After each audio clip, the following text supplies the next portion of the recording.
Isa pa sa ating mga balita, online bomb threat sa mga paaralan sa Pangasinan may kaakibat na pananagutang legal ayon kay MMDA GM Torre. Para sa detalye, narito si Idol Kate Dispo.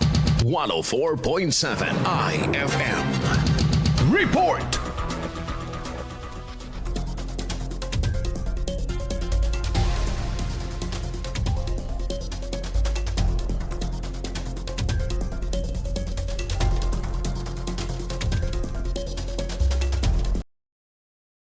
Pangasinan ng sunod-sunod na online bomb threats na nakaapekto sa ilang paaralan at iba pang establishmento. Dahil dito, maraming klase ang pansamantalang itinigil o isinuspende, habang may ilang estudyante naman ang hindi na pumasok dahil sa takot. Sa panayam ng IFM News Dagupan kay Metropolitan Manila Development Authority o MMDA, General Manager Nicolas Torre III, sinabi nitong may kaakibat na legal na pananagutan ng sino mang nagpapakala ng bomb threats at iba pang banta sa pamamagitan ng internet, lalo na sa social media. May batas po dyan at pwede kayong makasuhan at baka nalang mabibigla kayo, biglang sinerge warranta ng ang tawag kasi dyan is WSSECD, Warrants to Search and Seize Computer Data.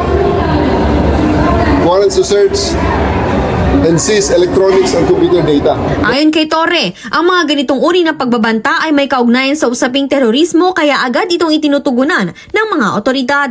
Anya, mabilis na nakikipag-ugnayan ng mga law enforcement agencies upang matukoy ang mga nasa likod ng pagpapakalat ng mali impormasyon at maberipika ang kanilang pagkakakilanlan. Sinabi rin niya, nagkatuwa ng Philippine National Police o PNP ang MMDA sa pagpapatupad ng mga programa para sa public safety at law and order, partikular sa National Capital Region.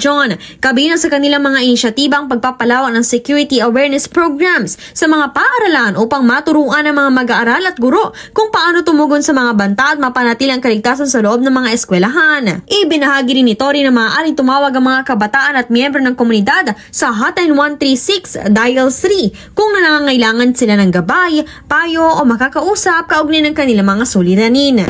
Para sa ating mga kababayan at lalo na sa mga kabataan na naghahanap lang ng guidance, baka detached na sila, feeling nila kailangan lang nila ng reconnection. So, we'll be offering the option 3 of MMDA Dial 3. Binigyang diin din niya ang kalagahan ng pagiging mapanuri sa paggamit ng internet sa pamamagitan ng paalalang think before you click.